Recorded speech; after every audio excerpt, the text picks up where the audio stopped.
হেক্সা শিরোপা জয়ের মিশনে প্রথম ম্যাচেই মরক্কোর সঙ্গে 1-1 গোলে ড্র। এটা কি কেবল দুর্ঘটনা ছিল, নাকি ছিল ব্রাজিলের চরম ট্যাকটিক্যাল ফেলিউর? সেই হতাশা ভুলে শিরোপার মিশনে আজ আবার নতুন উদ্যমে মাঠে নামবে সেলেসাওরা। ফিলাডেলফিয়ার ফ্লাডলাইটে প্রতিপক্ষ ফিজিক্যালি অত্যন্ত শক্তিশালী দল হাইতি। সেলেসাওদের এই বাঁচা মরার লড়াইয়ে আঞ্চলিকের সবচেয়ে বড় চ্যালেঞ্জ হাইতির সুসংগঠিত লো ব্লক ভাঙা।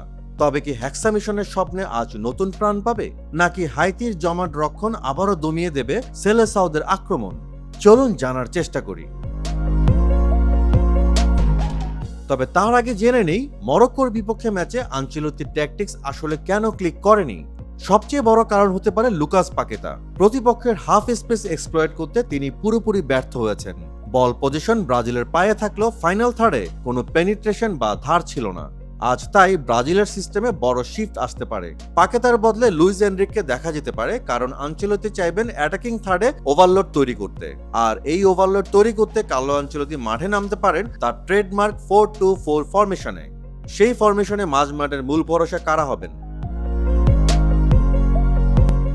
ব্রুনো গুইমারেজের সঙ্গে আজ হাইতির বিপক্ষে মাঝমাঠে ক্যাসিমিরোর এই সিঙ্গেল পিভট রোল অত্যন্ত ক্রুশাল। ক্যাসিমিরোর উপস্থিতি ব্রাজিলকে অ্যাটাকিং ট্রানজিশনে কনফিডেন্স যোগাবে এবং হাইতির কাউন্টার অ্যাটাক রুখে দিতে ঢাল হিসাবে কাজ করতে পারে। ডিফেন্সেও ব্রাজিল দলে আসতে পারে পরিবর্তন।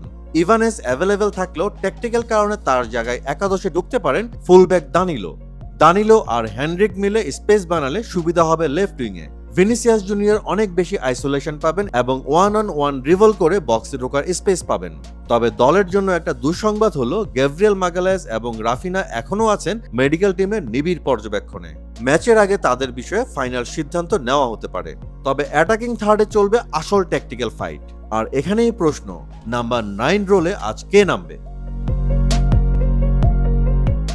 ইগর থিয়াগোর মতো ক্লাসিক টার্গেট ম্যান যে কিনা হাইতির লম্বা সেন্টার ব্যাকদের পিন করে রাখবে, নাকি ম্যাথিউস কুনহা যে ফলস 9 রোলে নিচে নেমে এসে দারুণ লিঙ্ক আপ প্লে করবে? কুনহা খেললে উইঙ্গারদের বক্সে কাট ইন করার রাস্তা তৈরি হবে। হাইতির শক্তিশালী ডিফেন্সিভ লাইনের বিপক্ষে কুনহার এই মুভমেন্ট আজ গেম চেঞ্জার হতে পারে। আর সবার চোখ যার দিকে, সেই ওয়ান্ডার কিড এনরিক কি আজ ম্যাচে থাকবেন? আঞ্চলিকের প্র্যাকটিস সেশন এবং গেম রিডিং বলছে এই তরুণ প্রতিভাকে তিনি শুরুতেই নামিয়ে চাপ বাড়াবেন না, বরং তাকে ব্যবহার করা হতে পারে নিখুঁত সুপার সাব হিসাবে। ঠিক যখন দ্বিতীয়ার্ধে হাইতির ডিফেন্ডাররা ক্লান্তিতে ভুগবে, তখন এনরিকের স্পিড হতে পারে তুরুপের তাস। সব মিলিয়ে বলা যায় হাইতির ডিপ ডিফেন্স এবং ব্রাজিলের পজিশন প্লের একটা দারুণ ব্যাটল দেখা যেতে পারে আজ।